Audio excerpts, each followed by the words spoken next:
Thank you. Back with Darren Drager, Dave Poulin, and Jeff O'Neill on the back desk. We are less than 24 hours since the latest battle of wills between Pierre-Luc Dubois and his coach, John Tortorella, in Columbus. Did his effort, or lack of effort, particularly on that one shift against Tampa and being stapled to the bench by Torts, does this make a trade inevitable?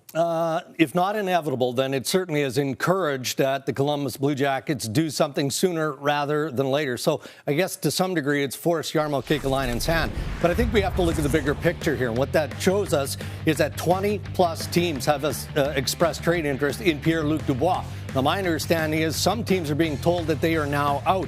You've got Winnipeg, you've got Montreal, you've got the Calgary Flames among the Canadian teams who have expressed interest, and there are many who believe that a trade is developing as we speak. And those Canadian teams could very much be in the mix. It all depends on Jarmo Kekalainen looking at what is the best fit. Does he absolutely need a center in return for Pierre-Luc Dubois?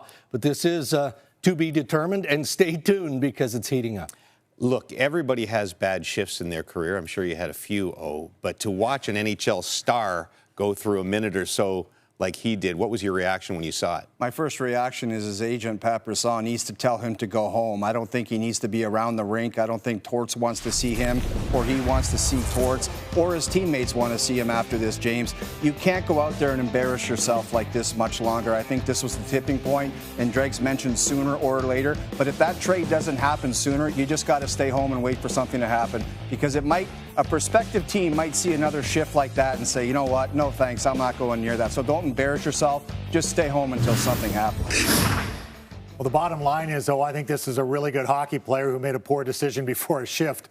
You know, he's 22 years old. I think he came out last year in the pause in the playoffs and showed what a 6'3", 220-pound center can do. I believe he's the #1 center in the National Hockey League. He's a big, strong guy. It's the toughest role to fill. And your decision is made about Pierre-Luc Dubois long before you saw that shift. You've made it through his junior, through his draft year, through his early years in the NHL. This isn't a trend with this player. It was a poor decision, clearly. And yes, it was a tough shift for Pierre-Luc Dubois. But I wouldn't be affected if I were another GM and I wanted him. It's pretty bad when I think I had a couple shifts like that when I was trying. My original is not that bad.